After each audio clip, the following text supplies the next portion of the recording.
Pada video sebelumnya sudah disampaikan bahwa kalau kita punya dua buah sumber gelombang atau dua buah sumber cahaya S1 dan S2 di sini, kita berkeinginan untuk mengetahui bagaimana superposisi kedua gelombang itu di suatu titik P. Ya, tadi kita sudah bahas bagaimana menentukan resultan dari amplitudo maupun resultan dari beda fasanya. Nah, sebenarnya ada dua hal yang kita ingin ketahui kalau seandainya kita punya superposisi dua buah gelombang tadi yang superposisinya kita tangkap di layar sini. Yang pertama adalah bagaimana superposisi kedua gelombang tersebut di suatu titik, misalnya titik P. Jadi, persoalan pertama adalah kita ingin tahu superposisinya di satu titik P. Nah, persoalan kedua adalah kita tidak ingin menghitung superposisinya di titik P tersebut, tapi kita ingin tahu bagaimana superposisi kedua buah gelombang ini yang menghasilkan suatu superposisi yang maksimum, ya, atau yang minimum. Jadi hanya ada dua kategori saja, superposisi yang maksimum atau superposisi minimum.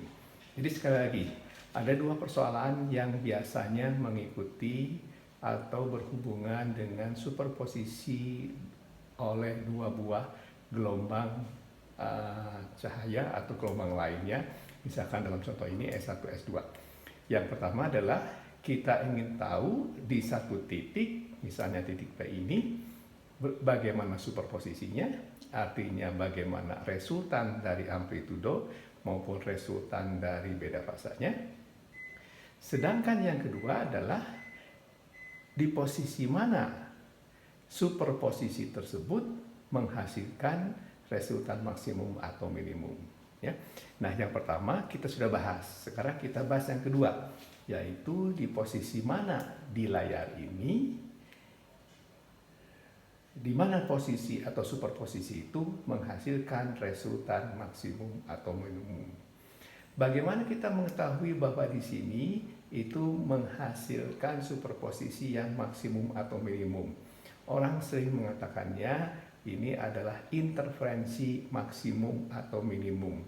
Jadi sekali lagi, pertanyaannya adalah bagaimana kita mengetahui bahwa di layar ini kita bisa mengetahui ada titik dengan interferensi maksimum dan ada titik yang interferensinya minimum. Nah, untuk mengetahuinya sangat mudah, yaitu dengan melihat bagaimana intensitas dari hasil superposisi itu di layar ini. Dan intensitas itu berkaitan dengan amplitudo kuadrat. Ya. Jadi intensitas itu berhubungan dengan amplitudo kuadrat. Jadi kalau seandainya amplitudonya itu maksimum, maka intensitasnya maksimum. Sebaliknya kalau amplitudonya minimum, maka intensitasnya juga minimum.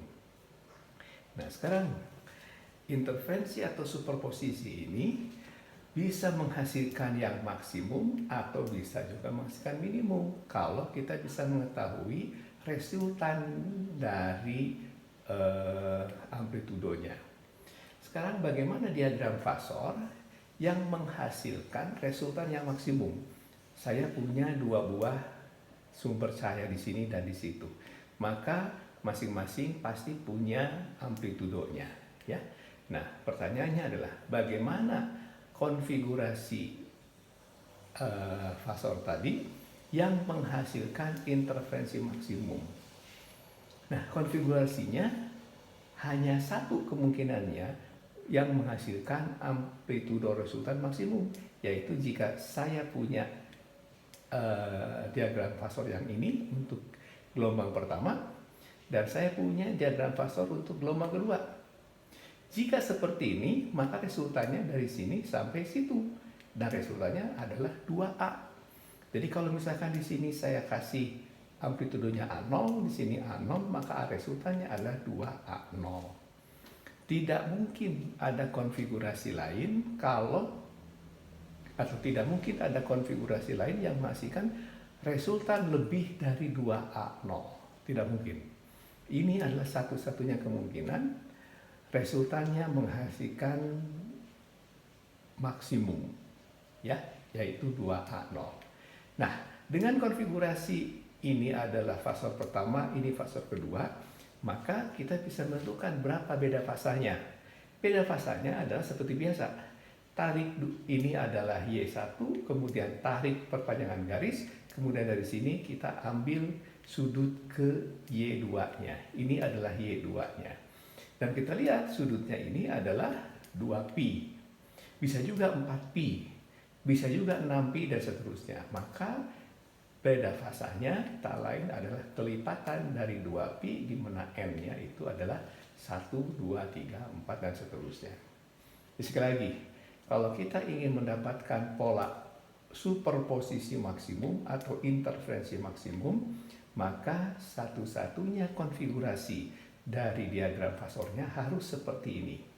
Ya, ini akan menghasilkan resultan maksimum sebesar 2 kali A0.